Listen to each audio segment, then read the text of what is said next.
I gave them everything, years of effort, unwavering loyalty, financial support, only to be discarded like I never mattered. They never saw me, never celebrated me, only reached out when they needed something. The betrayal was a slap in the face, their entitlement suffocating. And when I finally said no, they painted me as the villain. The audacity, the cruelty, it's infuriating. I wasn't their child, just their convenient resource. But not anymore. I'm done. Forever. Growing up, I learned quickly that in my family, I was just the extra piece. Not unwanted, exactly, but never the priority. My brother, Ryan, was the golden child, the one my parents beamed over, doted on, and molded into their perfect son. If he so much as breathed near success, my parents would roll out the red carpet. Got a B+ on a test. Let's celebrate, Ryan. Got a job at a coffee shop. You're so hardworking, Ryan. Meanwhile, I, Emma, was expected to be self-sufficient. If I got straight A's, they'd say, good. That's what you should be doing. If I landed a prestigious internship, they'd barely glance up from their phones. It was an unspoken rule, Ryan was the star, I was the shadow. For years, I tried to tell myself it didn't matter. I worked hard, built a life for myself without their help, and convinced myself I didn't need their approval. But deep down, I always hoped, just once, they'd see me. Just once, I wanted to feel like I mattered. That's why when my parents invited me to a family gathering last weekend, a tiny part of me wondered, maybe, just maybe, this time would be different. I should have known better. The moment I stepped into the restaurant, I knew something was off. The place was buzzing with energy, laughter, clinking glasses, the hum of conversation. But it wasn't just a casual family dinner. This was an event. A celebration. At first, I thought I had gotten the wrong place. I scanned the room for my parents, expecting to see a small table set for a quiet dinner. Instead, I saw balloons, a massive banner stretched across the wall, and a long table packed with relatives. My stomach twisted. Then, my eyes landed on the banner. Congratulations, Ryan. My heart sank. I felt the world tilt slightly, my breath catching in my throat. This wasn't a family dinner. This was another Ryan appreciation party. I forced myself to walk forward, past the sea of beaming faces, past a table overflowing with expensive dishes. I reached my mother, who barely looked up from her wine glass. Emma, she said, startled. I didn't think you'd make it. I frowned. You invited me. She blinked, as if I had just reminded her of something unimportant. Well, yes, but we weren't sure if you'd be free. I looked around. There wasn't a single seat left. A lump formed in my throat. They hadn't even considered me. Ryan, sitting at the center like a king, finally noticed me and smirked. Oh, wow, Emma. Didn't think you'd show up. You never seem interested in family stuff. Family stuff. Like the dozens of gatherings they had forgotten to invite me to. Like the milestones I had achieved that went unnoticed. But Ryan gets a job promotion and suddenly the whole family throws a banquet. I swallowed down the sting in my chest. Right, I said, my voice cold. So what exactly are we celebrating? Ryan leaned back, grinning. I got promoted to assistant manager. I almost laughed. 2 months at an entry-level job and they throw a party. I had worked my entire life for everything I had, and they had never so much as sent a congratulatory text. Betrayal seeped into my bones. I shouldn't have been surprised. But somehow, this hurt more than I ever expected. I stood there, gripping the back of an empty chair that had been so carefully reserved for someone else, feeling my pulse thudding in my ears. The room was a blur of expensive wine glasses, fake smiles, and oblivious laughter. They hadn't saved me a seat. They hadn't even expected me to show up.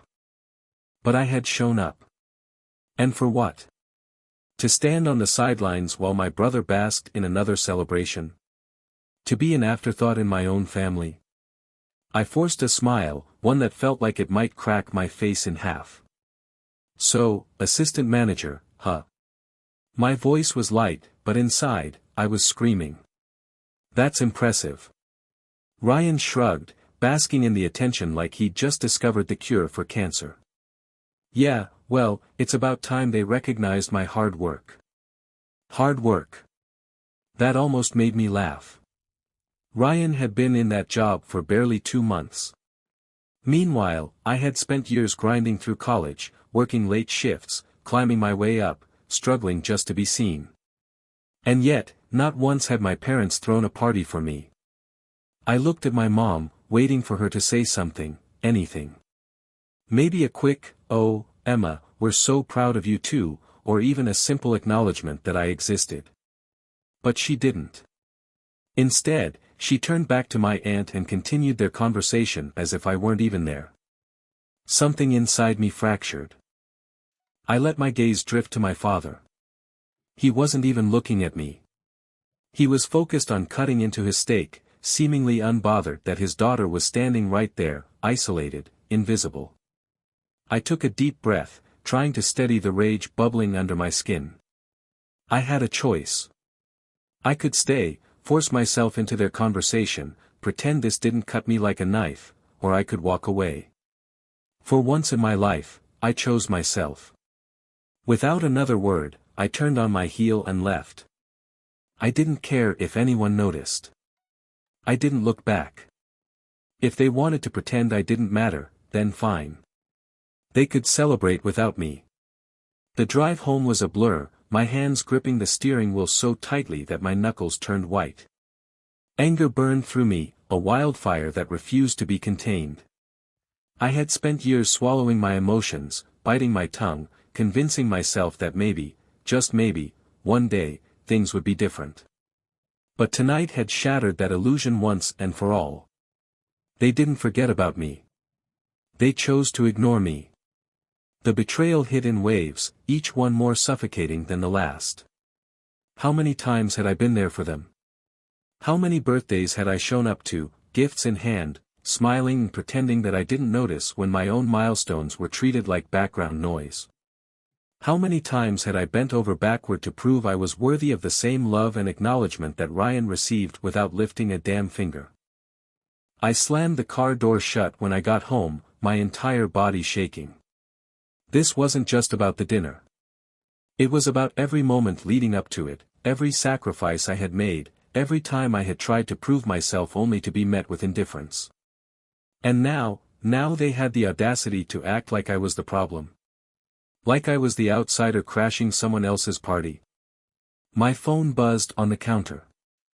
I snatched it up, half expecting an apology, a weak excuse, something, anything.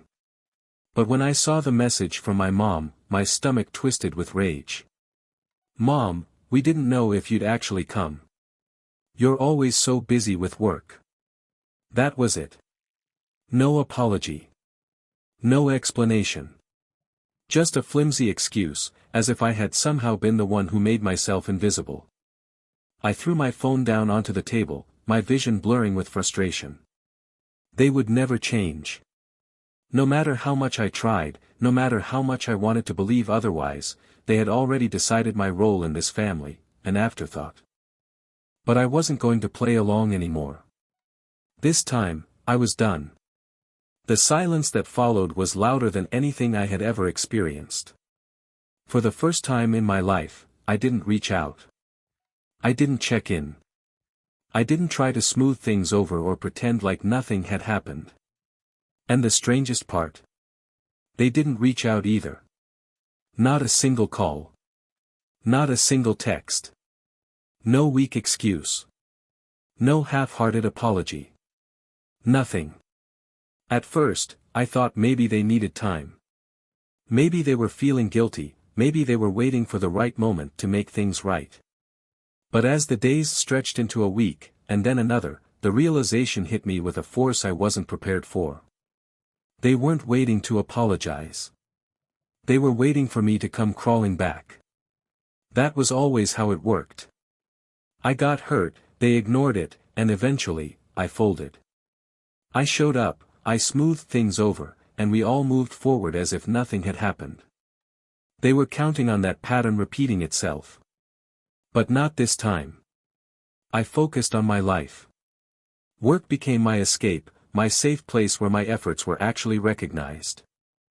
I spent time with the people who genuinely cared about me, who saw my value without needing a reminder. And as the days passed, I felt something shift inside me. Relief. I had spent so long clinging to the idea that if I just did enough, if I just proved myself one more time, my family would finally see me the way they saw Ryan. But in their silence, I found my answer. I had never been the problem. They were. And just when I was finally settling into the peace of my decision, when I had started to accept that maybe distance was the best thing for me, my phone buzzed. "Mom, we need to talk." I stared at the message, my pulse quickening. I could already see it coming. This wasn't about regret. It wasn't about making things right. No, this was about something else. Something they wanted. I took a deep breath, my fingers hovering over my phone screen. For a moment, I considered ignoring it, letting them sit in their own mess for once. But no, this was my moment. I clicked open the message. "Mom, we need to talk." Me, about what? "Mom, it's about the family. It's important." I almost laughed. The family. Suddenly, I was important when they needed something. Not when I was hurting, not when they erased me from every major moment of our lives, but now, when there was a problem they couldn't solve on their own. Curiosity won out. Fine. I'll bite. The moment I picked up the call, my mother's voice was already lined with urgency. "Emma, listen, things have gotten complicated. Your father and we need your help." "Help?" I said, leaning back in my chair. "That's funny. Because the last time I checked, I wasn't considered part of this family." There was a long silence. I could practically hear her scrambling for a way to spin it. "You know that's not true." I let out a sharp laugh. "Isn't it? Because it sure felt true when you all treated me like an outsider at that dinner. And now, let me guess, you need money." She exhaled sharply, caught. "It's not about money, exactly. We just." "Just what?" I cut her off. "Just assumed I'd be the backup plan again. Just expected me to step in and clean up a mess I had no part in creating." She stammered, but she knew I was right. And for the first time in my life, I felt something powerful, vindication. I had spent years being the afterthought, the invisible one, the one expected to stay quiet and accept my place. But now they were the ones left struggling, and I was the one with the power. I could hear the tension in her voice, the realization sinking in that I wasn't the same Emma anymore. "So," I said, a slow smile spreading across my lips. "What's it like being the ones left out?" I set my phone down, the weight of the conversation settling over me like a thick fog. For the first time, I wasn't the one bending, apologizing, or scrambling to fix things. They were. And for once, I let them sit in their discomfort. But I should have known they wouldn't stop there. The next morning, my phone buzzed again, this time, a different tactic. "Emily." Of course, I thought bitterly. When Mom and Dad couldn't get what they wanted, they sent in a golden child. Emma, come on. Don't be like this. You're blowing everything out of proportion." I stared at my screen, my blood already simmering. Blowing it out of proportion. I had spent years being overlooked, treated as an afterthought, expected to accept my place in the background while she was showered with love and attention. And now, when I finally stood up for myself, suddenly I was the dramatic one. "Me, really?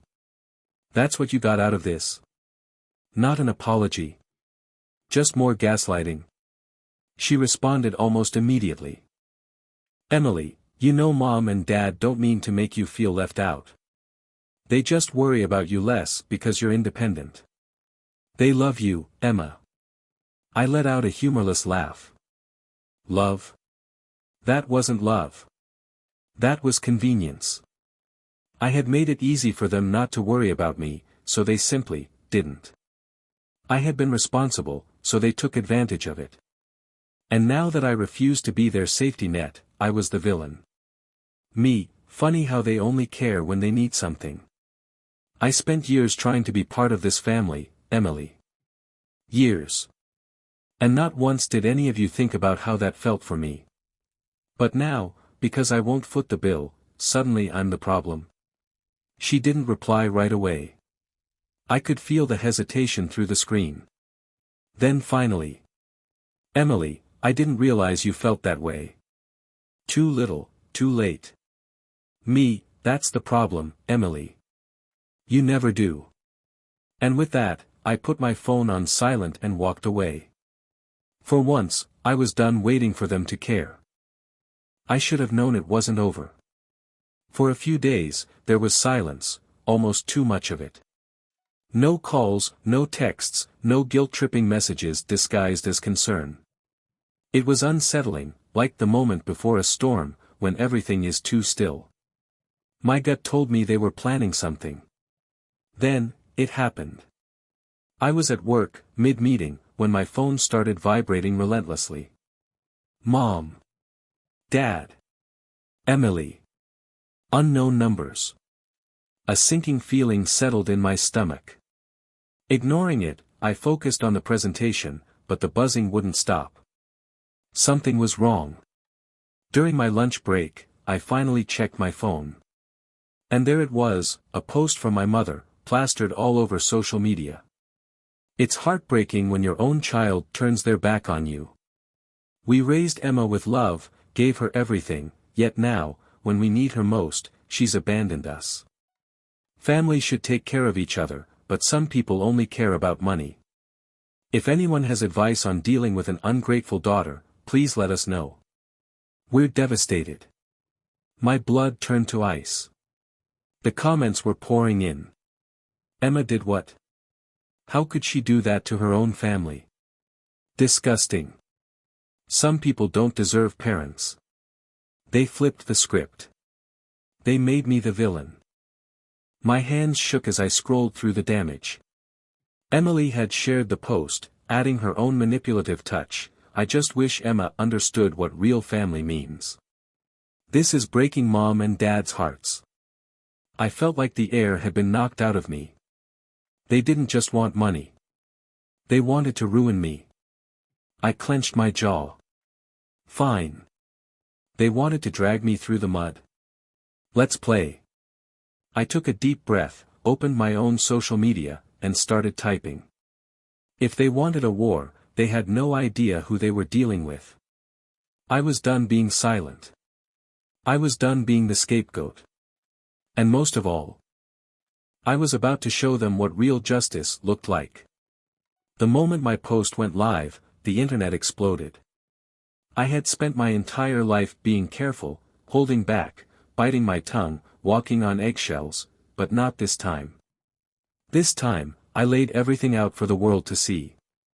No more secrets, no more lies, no more pretending. For years, I have been the one who worked hard, supported myself, and never once asked my parents for a dime. Meanwhile, my sister Emily has been handed everything on a silver platter, never lifting a finger while our parents showered her with praise and financial support. I wasn't invited to the dinner, I was an afterthought. I wasn't welcome at the table, yet they expected me to pay for their extravagant night out. And when I refused, they didn't apologize. They didn't own up to it. Instead, they ran to social media to paint me as a selfish monster who abandoned them. I have given everything I could to this family, and in return, I was used, discarded, and publicly humiliated. Not anymore. I am done playing the role of the dutiful daughter. I am done being manipulated. I hit post and waited. At first, it was quiet. Then, the notifications flooded in. People I hadn't heard from in years messaged me, cousins, old family friends, even a few aunts and uncles, telling me they had always noticed the favoritism, that they weren't surprised. Some apologized for not speaking up sooner. But the real satisfaction came when the tides began to turn. People started questioning my parents' post. Comments shifted from blind support to skepticism. Wait, why would she be expected to pay for dinner if she wasn't even invited? This sounds like emotional manipulation. What aren't you telling us? I've seen this before, parents using the good child as a piggy bank while spoiling the other one. My parents must have seen it happening because within hours, their post was deleted. But it was too late. The truth was out. And for the first time, they were the ones facing consequences. For the first time in my life, I felt free. Not free in the way people throw around the word, oh, I finally went on vacation, I feel so free, but truly, deeply, unshakably free. The weight I had carried for years, the burden of being the responsible one, the neglected one, the one who always picked up the slack, was gone. And the best part? I didn't miss it. I had spent too many years begging for scraps of love and validation from people who only seemed to acknowledge me when they needed something. I had bent over backward, sacrificed my time, my energy, my peace of mind, just to be met with indifference. And now that I had finally stood up for myself, they were scrambling.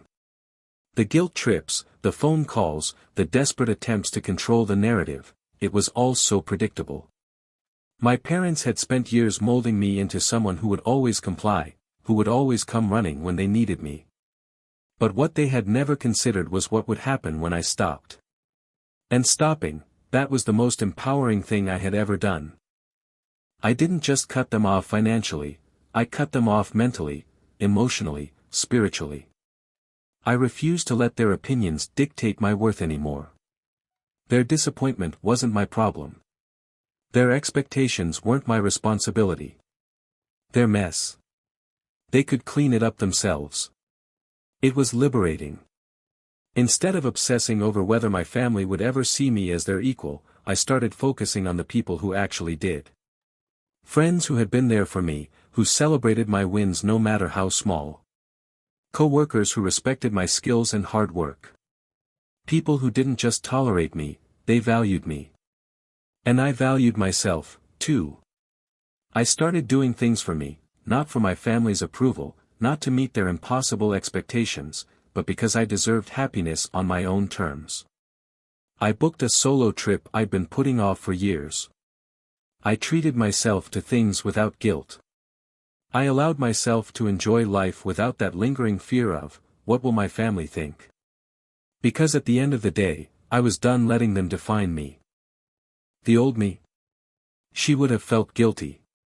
She would have second-guessed everything, spent sleepless nights wondering if she had made a mistake. But this version of me? She had never been more at peace. I knew my decision had sent shockwaves through my family. The silence that followed wasn't the calm before the storm, it was the storm. A deafening, suffocating quiet where I could almost feel their frustration through the phone calls I ignored, the texts I left unread, the messages I never bothered responding to. And then, predictably, the guilt trip campaign began.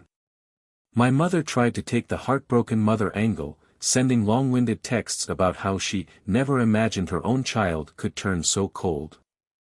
My father took a more authoritative approach, throwing in things like, "This isn't how we raised you," as if their parenting was something to be proud of. Emily, of course, played the victim, lamenting how she never asked for any of this, a convenient excuse for someone who had benefited from every single ounce of favoritism our parents had to offer. But what they hadn't realized was that I wasn't playing their game anymore.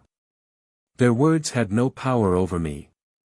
Their fake apologies, their attempts to twist the narrative, their outright refusal to take accountability, it didn't sting the way it used to. Because now, I saw them for what they were, manipulative, entitled, and completely incapable of admitting they had done anything wrong. The family group chat became a battlefield I wanted no part of. Relatives I barely spoke to suddenly had strong opinions about how I was taking things too far and how family is everything. But where were they when I was struggling, invisible, and treated like an afterthought? Nowhere. And that's when it hit me, they weren't mad because they missed me.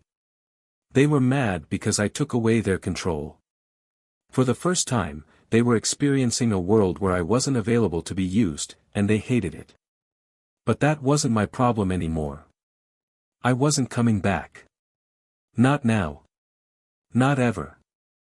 As I stood in my apartment, phone finally silent, I felt something unfamiliar settle over me, peace. Not the temporary, fragile kind that comes from ignoring a problem, but a deep, bone-deep sense of relief. The weight that had been pressing on my chest for years was gone. I wasn't waiting for an apology that would never come, for validation I would never get. I wasn't bracing for the next moment of disappointment. I was free. The world hadn't ended because I chose myself. The guilt I expected to creep in never arrived. Instead, there was a quiet satisfaction, a triumph in knowing that for the first time in my life, I had drawn a line, and held it. I stepped outside, breathing in the crisp air, feeling lighter than I had in years. My life was finally mine, unburdened by expectations I never agreed to. My parents, my sister, my so-called family. They would move on, just as I had. Maybe one day they'd realize what they lost. Maybe they wouldn't. Either way, it didn't matter. Because this was my victory. And for the first time in my life, I wasn't looking back.